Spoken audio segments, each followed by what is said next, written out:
Well, good day everyone, and great to be at Brisbane Airport today with my ministerial colleague Mark Furner, the Minister for Agricultural Industry Development, Fisheries, and also the Minister for Rural Communities, the CEO of Brisbane Airport Corporation, Gert-Jan de Graaf, and the Vice President Consumer PR, Nicole Carrier from United Airlines.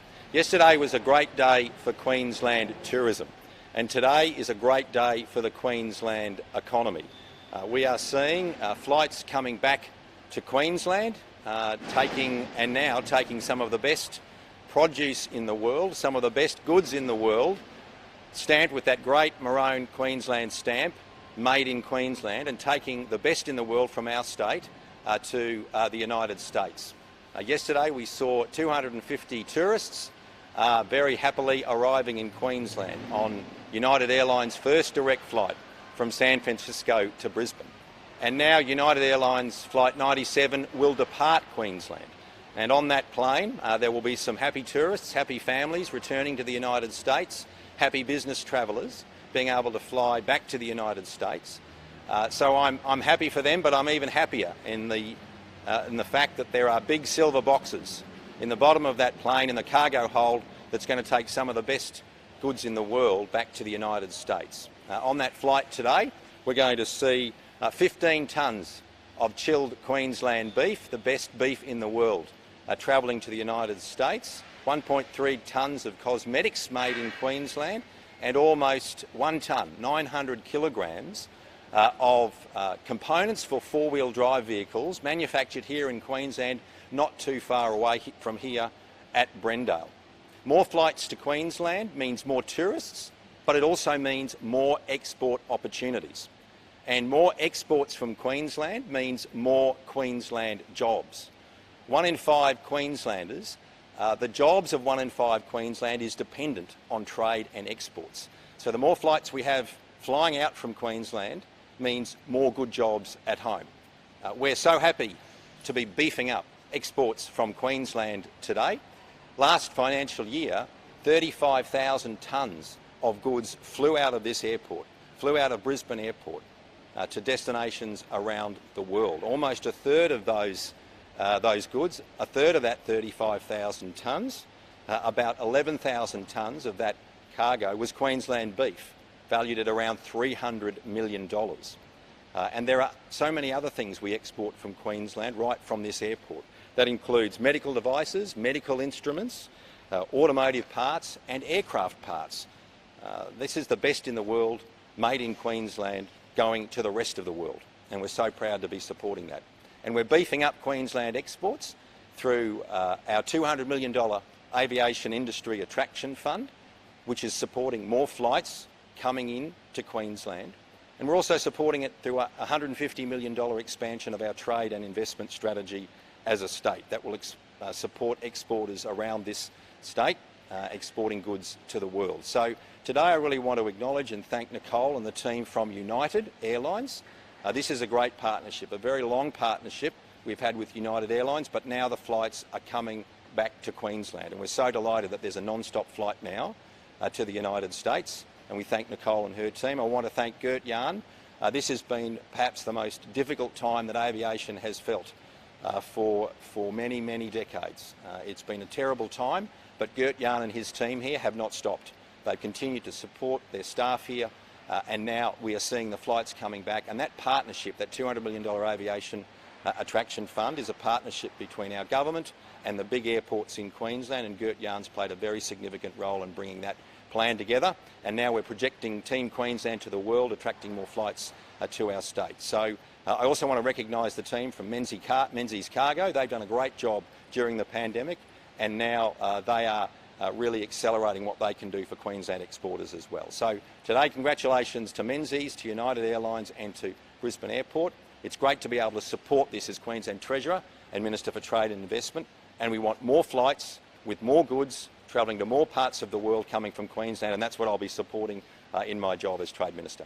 I might ask Minister Mark Furner to say a few words, followed by Gert-Jan de Graaf from Brisbane Airports, and then Nicole Carrier from United Airlines to say something as well.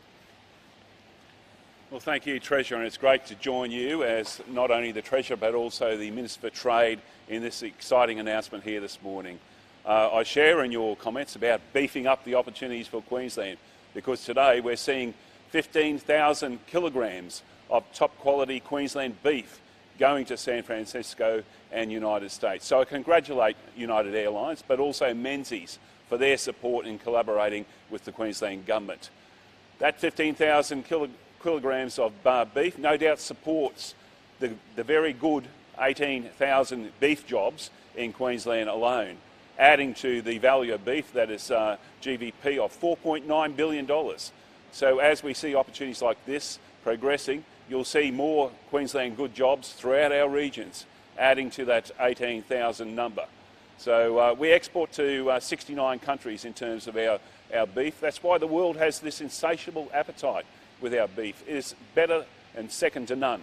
So I really want to congratulate those partnerships that we've formed and see those opportunities grow into the future. Today is an exciting day and I'm pleased to be here. Thank you.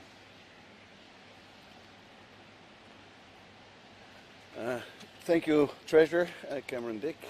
Thank you, Mark Furner, Minister. And thanks, Nicole Carrier. I'm really excited to be here. First, I would like to acknowledge the traditional owners of the land on which this airport has been built in Greater Brisbane, the Turrbal and the Yagara people, and their elders, past, current and emerging. Welcome at Brisbane Airport. Really excited to be here with fantastic news. You're not only here at Brisbane Airport, you're in the Menzies cargo facility as a result of a fantastic announcement that United Airlines is going to fly San Francisco-Brisbane direct.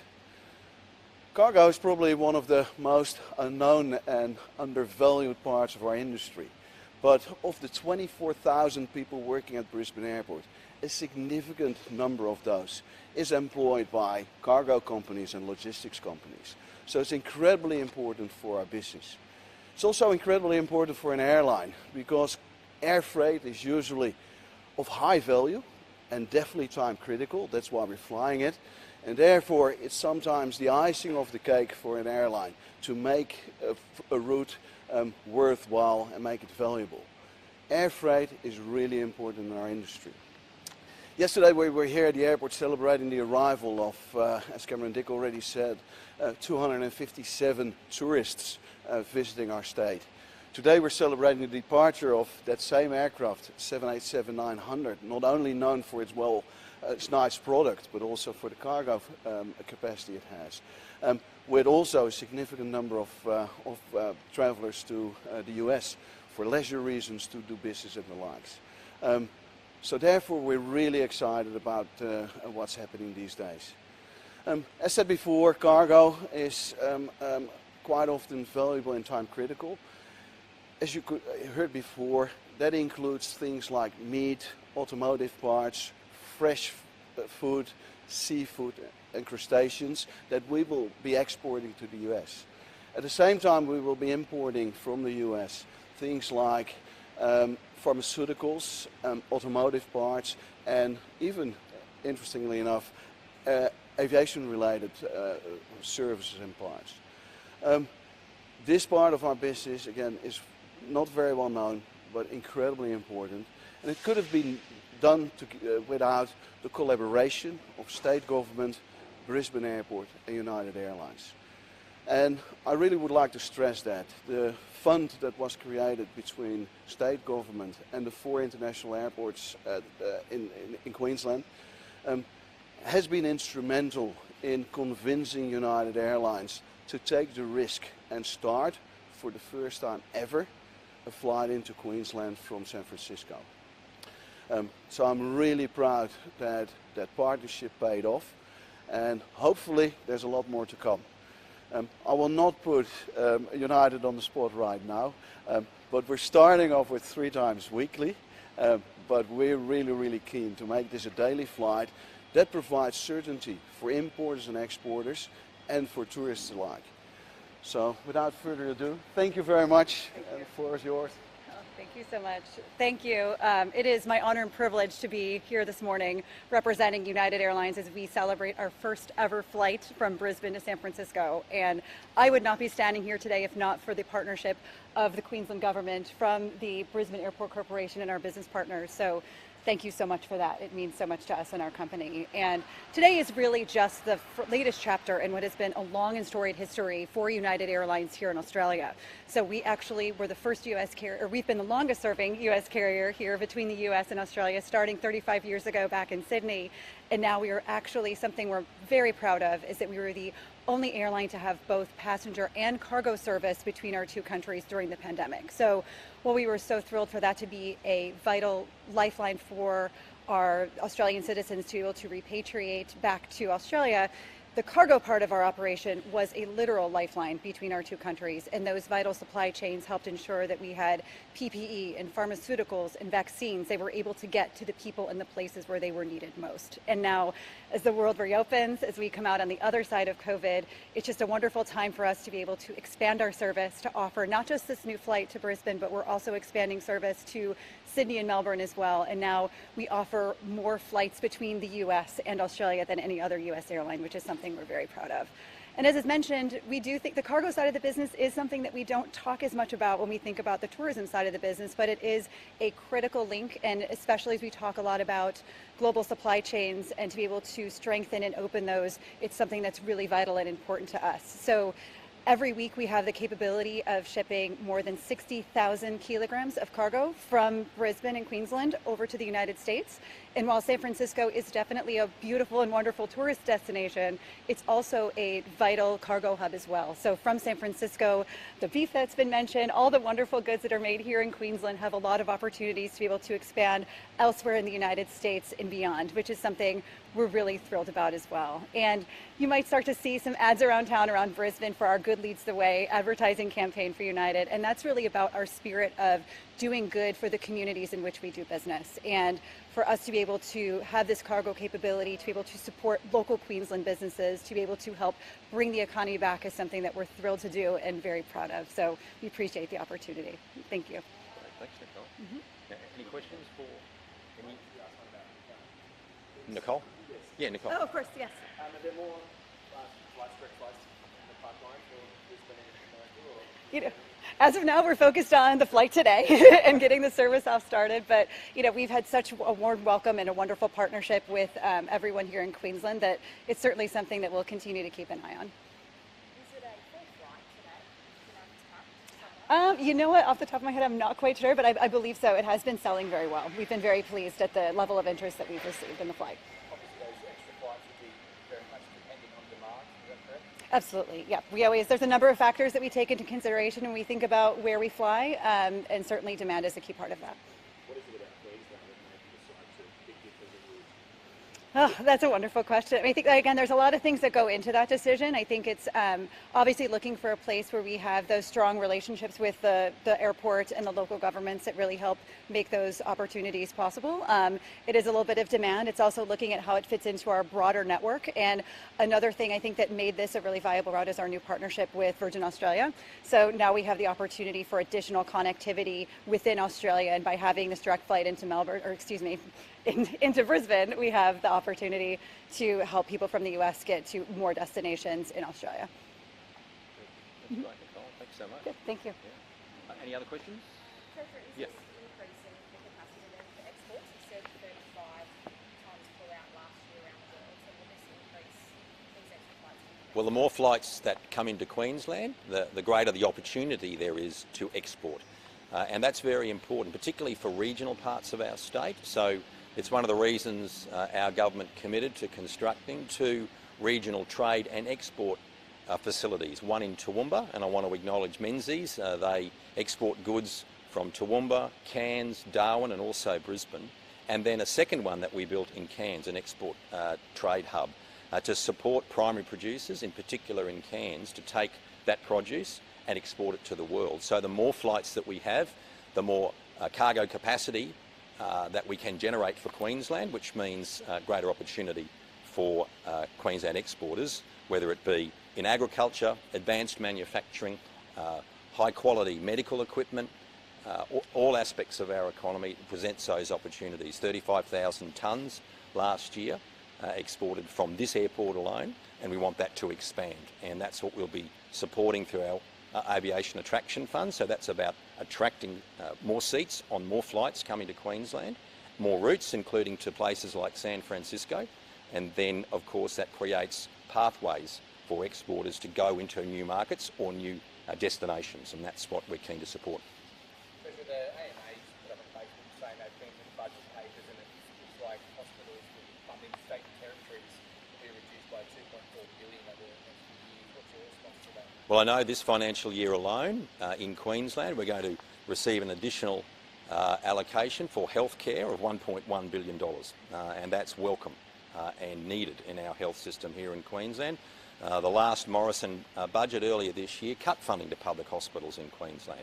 So you couldn't have a clearer distinction in the space of 1 year where we've had 2 federal budgets. We've had one government that cut funding to public hospitals and another government that increased funding $1.1 billion this financial year. So we're keen to see more funding come to our health system, and that investment is welcome. What about after that year we're getting more funding for Queensland? Well, we'll see what the federal government does in their budget next year. Is it concerning then that you see this downgrade of 2.4 billion? Because ultimately that is probably going to lead likely to a downgrade for Queensland. Well, all I know is that in the budget this year, there's additional funding for Queensland. Let's see what next year's budget contains. But this is a strong start. There are difficult times for our country, and the Federal Treasurer, Jim Chalmers, has been very upfront with the people of our country about the challenges, the economic headwinds that are causing turbulence in our national economy and in the world economy. And all levels of government have to be prepared for that. But our federal government is still funding the front line, whether it be disability care, whether it be health care. Those areas are receiving strong investments from the federal government, and I think that's important, particularly when all Queenslanders and all Australians are dependent on investment in those frontline services that so many people depend upon. Okay? A report came on state finances last week said that revenue from coal royalties was significantly higher than forecast. Did Treasury underestimate the revenue that would come from in 21-22? No, I made it very clear at the mid-year budget review late last year. The additional revenue from royalties would be allocated to support a range of investments, and that's going to go into supporting our transition to renewable power generation in this state. So the increase in royalties was reported, was anticipated, and of course the new royalty regime does not apply to that old royalty regime. The new royalty regime commenced on the 1st of July, and again I'll update the people of Queensland in our mid-year review that I'll deliver in December. With more flights coming in and out, do you hope that there'll be some relief to the worker shortage around the state? Of course, we're working closely again with the federal government when it comes to immigration to ensure our nation and our state has the workforce it needs. But at the moment, we are, of course, delivering more jobs than any other state or territory. We've delivered more jobs, created more jobs, 211,000 since the start of the pandemic, and that's good for these workers, this economic activity that's been generated during the course of the pandemic, because we kept our state safe, we kept our state strong. That has allowed people to stay in employment and delivering the lowest unemployment rate in August for 44 years. On those coal royalties, you've talked extensively about the benefits to Queensland.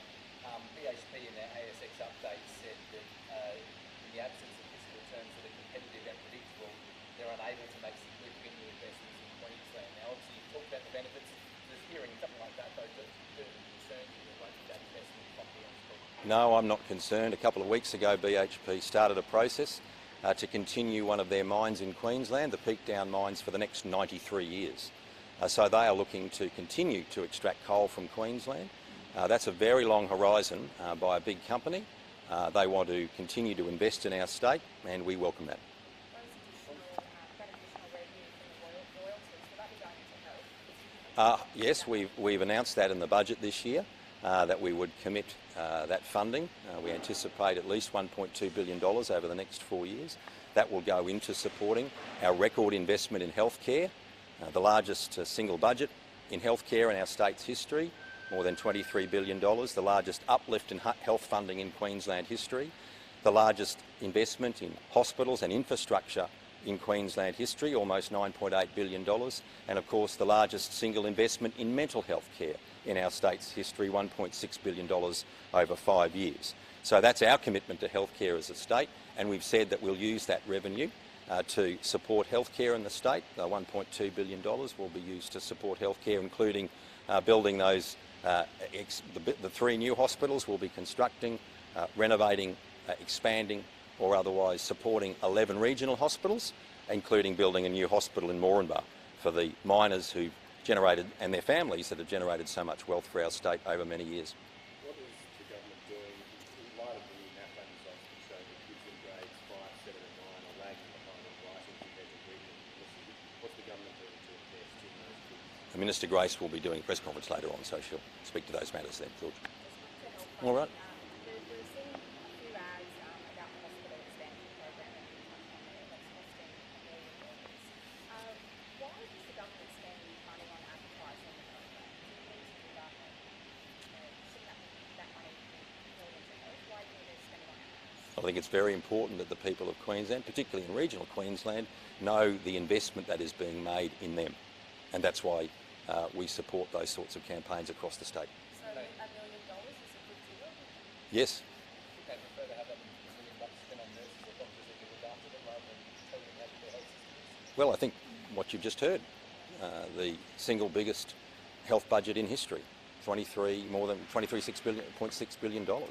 So every dollar that we're generating through these sorts of exports, through exports from our agriculture and resources industry, going back into the front line, and that includes the front line of education and the front line of healthcare, and that's a very significant dividend that's going back to the people of Queensland. The question about whether Queenslanders would rather money spent on people who look after them as opposed to the money spent on advertising, telling them how good the health system is. Well, I think Queenslanders know very well the investment that we've made in the front line.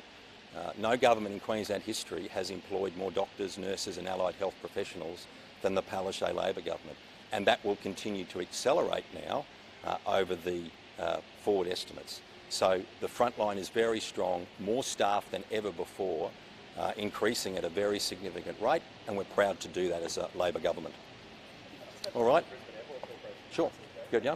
There's obviously been some issues with worker shortage and some of the issues with cargo and customer service and flights over the last couple of months. Is that extended to cargo? Are you concerned by this uptick in cargo that you'll be able to wrap this around?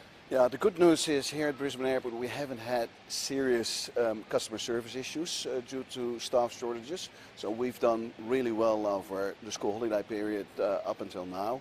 But there are definitely staff shortages all across the airport. We believe there are about 2,000 positions available, 2,000 vacancies for people at the airport in a range of jobs, from customer service jobs in the terminal to airline jobs in the terminal to cargo and freight jobs all across the airport. So a lot of exciting jobs available for people, but we're making sure that that's not going to lead to any deterioration of our quality. What about commercial cargo? Are you confident you'll be able to pick up that slack now that flights are coming in and out?